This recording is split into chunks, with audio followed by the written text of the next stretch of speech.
Fala meus amigos, aqui J. Rodrigues do canal do J. E eu quero deixar já o convite para você que não está inscrito no canal, se inscreva aí, ative o sino para receber os novos vídeos, compartilhe com seus amigos e ao final, se você gostar, deixa sua curtida aí, comentem bastante, tentem não me xingar muito e não se matem. O assunto de hoje ele é bastante complexo, é necessário e ele atinge a todos nós. Eu queria conversar com você hoje a respeito dos decretos mirabolantes de governadores e prefeitos municipais aqui no país no combate ao coronavírus.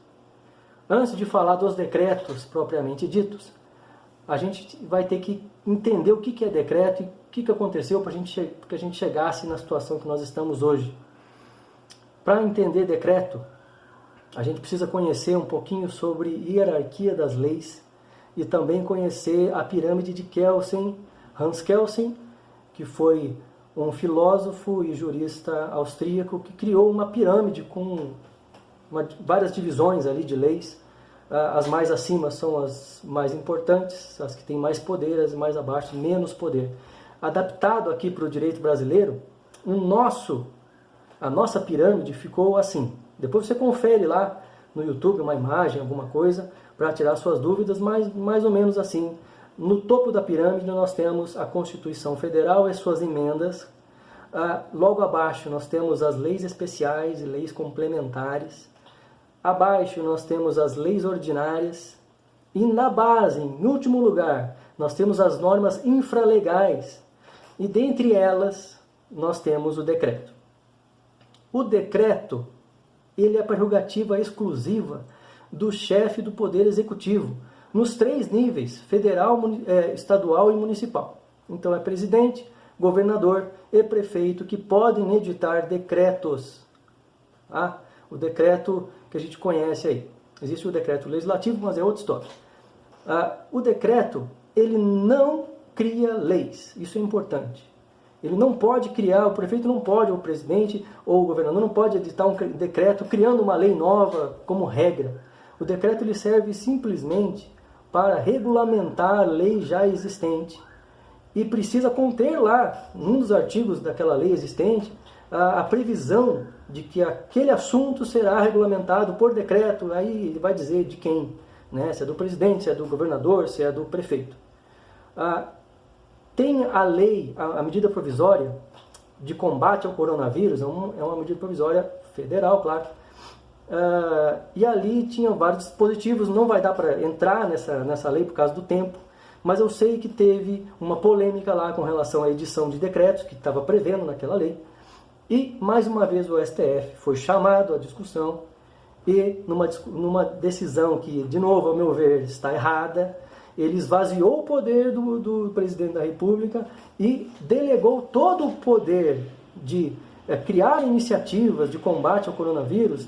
Ele deixou todo esse poder, essa autoridade nas mãos dos governadores e dos prefeitos municipais. E a partir daí nós temos visto vários decretos. E decreto é uma coisa assim que a gente não fica sabendo, quase não tem muita importância. Os decretos são editados e a gente não fica nem sabendo que eles existem. Desde esse momento, começou a gente a ter um pouco mais de contato com decretos. E ficou uma coisa mais diária na nossa vida. Bom, e o tempo foi passando e hoje estamos aqui nessa situação que você deve estar na mesma que a minha. Trancados há 60 dias quase dentro de casa, por meio de uma determinação de decreto. Eu sou uma pessoa muito questionadora. Eu sou inquieto, apesar de estar sendo chamado muito de gado nos últimos dias. O pessoal está me chamando de gado toda hora. Tudo bem, posso até ser um gado, mas sou um gado questionador. Eu questiono. Eu não estou trancado há quase 60 dias em casa, sem questionar nada, só assistindo Netflix e me embebedando em live de sertanejo por aí. Não. Desde o começo, eu tenho muitas dúvidas sobre essas medidas e eu cheguei à conclusão, não é de agora, que tem algo muito errado na condução dos governadores e dos prefeitos. Para deixar bem claro, já disse, não concordo com a decisão que foi tomada, E eu não concordo em governar por decreto. Isso não está em conformidade com o nosso ordenamento jurídico. Não se governa por decreto. Se governa pelas leis. Você cumpre leis, você impõe pela lei, não por decreto. Mas se convencionou dessa forma. E no momento que nós estamos vivendo, ficou convencionado assim, pois bem. Há 60 dias nós temos ouvido aí esse mantra do fique em casa, fique em casa, fique em casa. E eu percebi o seguinte, que os governadores não apresentam uma outra opção. É só quarentena e fique em casa. Eu já ouvi de membros do governo estadual aqui do meu estado de São Paulo, dizendo que nós não temos plano B, é só fique em casa, não tem mais nada para se fazer e tal, é isso que a OMS está determinando, e um monte de coisa assim, mas só fica nesse fica em casa. Eu não aceito muito bem isso. Primeiro porque é o seguinte, não existe isolamento coletivo, não existe essa de você ficar isolado com um grupo. Isolamento ele é individual. Não existe quarentena em grupo. A gente isola pessoas, e poucas pessoas. Você não consegue isolar uma sociedade inteira. Né? Então está na cara que isso está errado, que isso não ia funcionar. Não existe quarentena que você sai para comprar comida no mercado. Não existe isolamento que você pega ônibus, que você pega metrô, que você eventualmente vai até trabalhar. Não existe isso. Mas, por outro lado, você não pode trancar a sociedade ao ponto de ela não poder buscar seu alimento, porque senão todo mundo morre. Né? Então, qual que é o meu questionamento? Puxa, faz 60 dias que esses caras estão com poder na mão, foi dado a eles todo o poder, toda a autoridade, e a única coisa que eles conseguiram pensar foi fique em casa. Discutindo com uma pessoa na internet, há uns 15 dias atrás, mais ou menos, ela veio com essa história de todos nós sabemos que a única solução possível para o enfrentamento do coronavírus é fique em casa. Eu falei, parou, não concordo. E na hora, sim, eu pensei em algumas alternativas que poderiam ter sido colocadas no decreto lá de março, quando os governadores receberam essa autoridade do STF. E comecei a pensar em algumas coisas. Por exemplo, por que não colocaram lá em março a obrigatoriedade de uso de máscara, pelo menos em lugares fechados, em comércios? Por que não fizeram um estudo para determinar para o comércio, que poderia até talvez voltar a funcionar com todas as restrições, mas podia determinar o número máximo de pessoas, dependendo dos metros quadrados que tem ali naquele estabelecimento? Você coloca uma tabela. Olha, é tantas pessoas por metragem, por metro quadrado. Exige que se tenha álcool gel, distanciamento. Eu tive aqui no cartório semana passada, e o cartório estava funcionando normalmente, com todas as restrições, só entra de máscara. Existe um número máximo de pessoas que podem estar ali. Chegou no número máximo, fecha, tranca a porta lá, alguém fica na porta travando, forma uma fila com distanciamento, entra um, entra um, sai um, entra um, distanciamento entre as pessoas que atendem e que são atendidas, distanciamento entre si, com álcool gel lá dentro, e está funcionando. Agora, quando você dá uma única alternativa, que é o fique em casa, e nem sequer obriga as pessoas a usar máscaras, você está levando essas pessoas a se contaminarem dentro de casa. E não é à toa que semana passada o prefeito de Nova York veio, um dos grandes entusiastas aí do fique em casa, ele chegou numa entrevista coletiva com uma cara de culpa, numa cara de decepção, dizendo que foi uma surpresa que 66% das pessoas que estavam internadas em estado grave contraíram essa doença em casa, na quarentena, se isolando. Isso não está certo. E aí chega o nosso governador agora sexta-feira e prorroga a quarentena até o final de maio.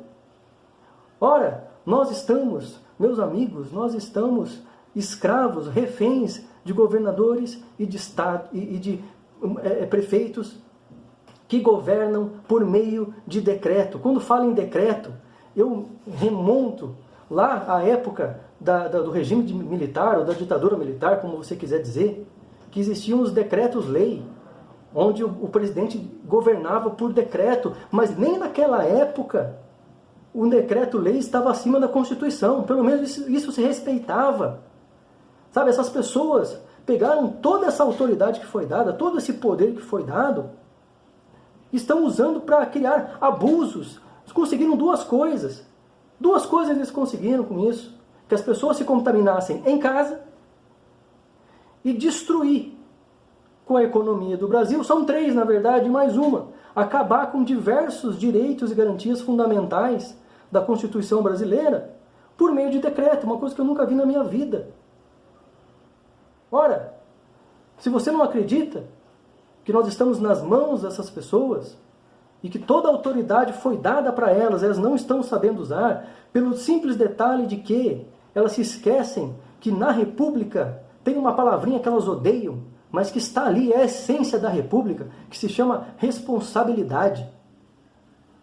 É isso que nos diferencia dos governos absolutistas do passado, de imperialismo, de imperadores, de reis antigos, que tinham todo o poder e zero responsabilidade. Na República não é assim. Você recebe o poder, a autoridade, mas você tem responsabilidade. Você não pode abusar disso. E se você duvida que nós estamos nas mãos dessas pessoas, somos escravos dessas pessoas, elas determinam o que a gente pode e o que a gente não pode fazer. Você fica em casa, você pode sair. Você pode trabalhar, você não pode. O seu carro não anda amanhã. Eu vou trancar a rua para você não passar. Se você vai na praça, eu te prendo. Se você for na praia, eu te prendo. Se você entrar no mar, eu te prendo.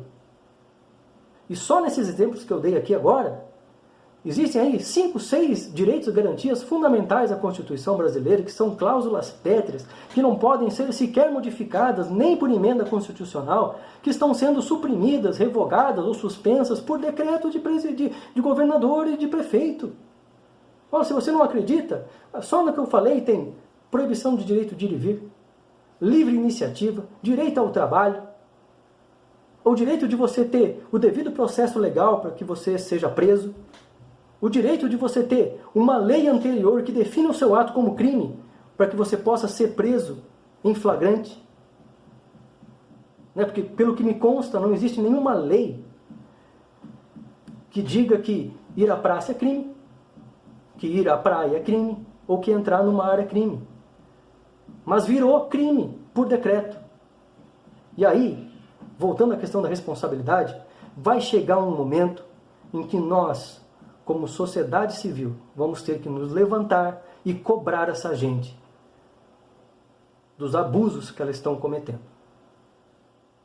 Mas eu te pergunto, quando nós vamos nos levantar e cobrar os governadores e prefeitos pelas trapalhadas que eles têm feito? Quando?